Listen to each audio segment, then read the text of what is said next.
Uncle, আমাকে 5 টাকা দিবেন? কেন মামুনি, তুমি 5 টাকা দিয়ে কি করবা? আপনি আমাকে 5 টাকা দিলে আমি ভাত কিনে খাইতাম, ভাত। কেন, তুমি আজকে ভাত খাও নাই? না, ও আচ্ছা, তোমার নাম কি মামুনি?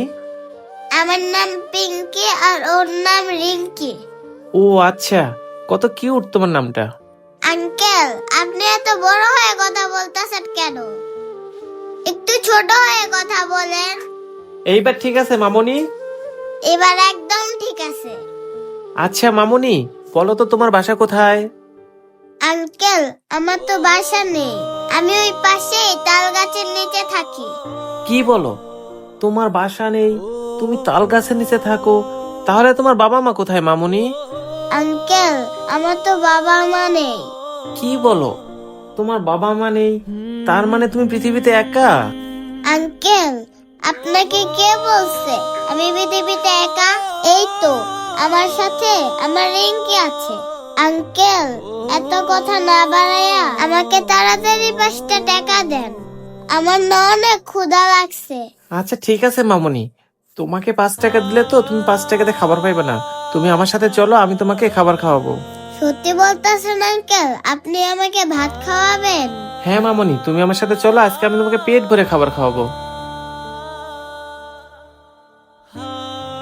এই কাকা, আমাকে 1 প্লেট ভাত দেন তো।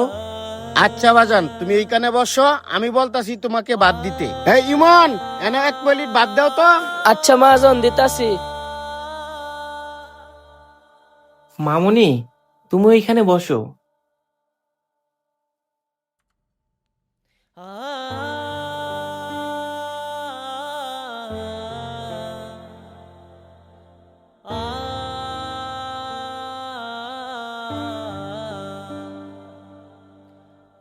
আমার অনেক ক্ষুধা লাগছে, তাড়াতাড়ি করে এই মুরগির মাংসটা দিয়ে ভাতটা খেয়ে নি। আহ, মাংস দিয়ে ভাত খাইতে কত মজা। বাজান, তুমি শুধু বাচ্চাটা রেখা হইতাছো, তুমি খাইবা না?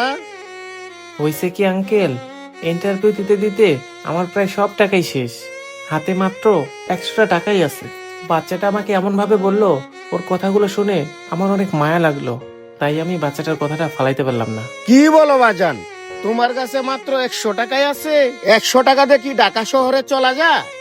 কি আর করবো চাচা, গ্রামে না মায়ে অনেক অসুস্থ, তাই ভাবছিলাম ঢাকা শহরে যা একটা চাকরি কইরা মায়ের চিকিৎসা করব। আজকে আমি 10 দিন হলো ঢাকা শহরে আসছি, আর অনেক জায়গায় ইন্টারভিউ দিছি, কিন্তু কেউ আমারে একটা চাকরি দিল না। কি বলো বাজান, তাহলে তো তুমি মনে হয় অনেক বিপদে আছো। হ্যাঁ চাচা, আমি না এই শহরে আইসা অনেক বিপদে পড়ে গেছি। বাড়ি থেকে যা টাকা নিয়ে আসছিলাম সব টাকাই প্রায় শেষ। মায়ের চিকিৎসার টাকা জোগাড় করা তো দূরের কথা, এখন যে আমি বাড়িতে ফিরে যাব সেই টাকাটা পর্যন্ত আমার কাছে নাই। চাচা, আমি এই শহরে আইছিলাম অনেক স্বপ্ন নিয়ে, কিন্তু এই শহরে আসার পর আমার সবগুলো স্বপ্নই ভেঙে গেছে। চাচা, এই শহরের মানুষগুলোর না বড়ই নিষ্ঠুর, কেউ আমারে একটা কাজ দিল না। আমি একটা চাকরির জন্য কতই না আকুতি মিনতি করলাম, এমনকি আমার মায়ে যে অসুস্থ সেই কথাটাও বললাম, তারপরেও কারো মন একটুও গলল না।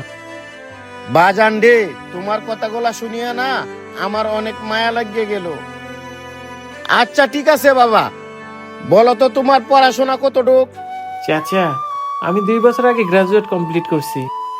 আচ্ছা, তোমাকে যদি আমি একটা চাকরি ব্যবস্থা করিয়ে দেই, তাহলে কি তুমি সেই চাকরিটা করবা? চাচা, আমি এই শহরে আসছি একটা চাকরির জন্য, আপনি যদি আমাকে একটা চাকরির ব্যবস্থা করে দেন, আমি কেন সেই চাকরিটা করব না? অবশ্যই করব।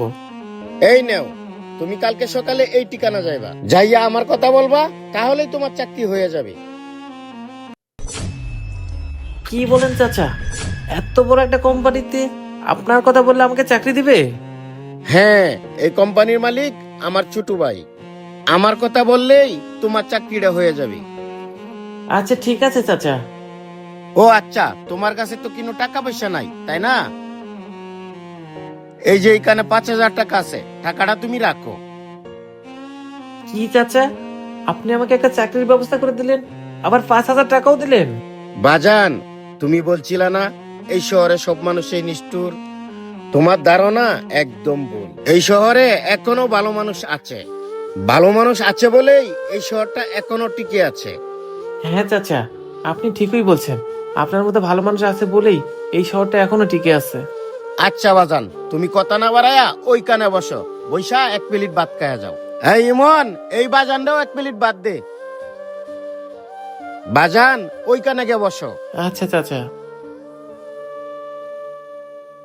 ভিডিওটি দেখে কে কি বুঝলেন কমেন্ট করে জানিয়ে দিবেন এবং বেশি বেশি করে শেয়ার করে দিবেন। ধন্যবাদ।